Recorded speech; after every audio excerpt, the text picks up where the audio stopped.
ಬದುಕಲು 10 ನಿಯಮಗಳು. ನೀವು ಮಾಡುವ ಕೆಲಸವನ್ನು ಆಟದಂತೆ ಆನಂದಿಸಿ, ಆದರೆ ಕೆಲಸದೊಂದಿಗೆ ಎಂದೂ ಆಟವಾಡದೆ. ನಿಮ್ಮ ಬಗ್ಗೆ ಬೇರೆಯವರು ಏನು ಯೋಚಿಸುತ್ತಾರೆ ಎನ್ನುವುದು ನಿಮ್ಮ ಕಾಯಕವಾಗದಿರಲಿ. ಸಮಯ ಎಲ್ಲವನ್ನು ಸರಿಪಡಿಸುತ್ತದೆ. ಸಮಾಧಾನದಿಂದಿರಿ. ಸಮಯಗಳ ಬಗ್ಗೆ ಎಂದೂ ಯೋಚಿಸದಿರಿ, ಏಕೆಂದರೆ ಅದರ ಪರಿಹಾರಕ್ಕೆ ಇರುವ ಸಮಯವನ್ನು ಅದು ತಿಂದು ಹಾಕುತ್ತದೆ.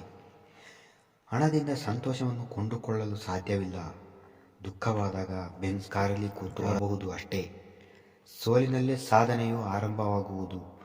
ಸೋಲದಿರುವುದು ಹೇಗೆಂದು ಸೋಲಿನಿಂದಲೇ ಕಲಿಯಬೇಕು. ಸಹಾಯದ ಅವಶ್ಯಕತೆ ಇರುವವರಿಗೆ ಸಹಕರಿಸಿ. ಸಮಯ ಬಂದಾಗ ಸಹಾಯ ಮಾಡುತ್ತಾರೆ. ನಿಮ್ಮ ಸಂತೋಷವನ್ನು ನೀವೇ ಹುಡುಕಿಕೊಳ್ಳಬೇಕು, ಬೇರೆಯವರಿಂದ ಎಂದೂ ಅಪೇಕ್ಷಿಸಬಾರದು. ಸ್ನೇಹಿತರೆ, ಈ ವಿಡಿಯೋ ನಿಮಗೆ ಇಷ್ಟವಾದರೆ ಒಂದು ಲೈಕ್ ಮಾಡಿ ಮತ್ತು ಇದೇ ರೀತಿ ಉಪಯುಕ್ತ ಮಾಹಿತಿಗಳ ವಿಡಿಯೋಗಳಿಗಾಗಿ ನಮ್ಮ ಚಾನಲನ್ನು ಸಬ್ಸ್ಕ್ರೈಬ್ ಮಾಡಿ. ಧನ್ಯವಾದಗಳು.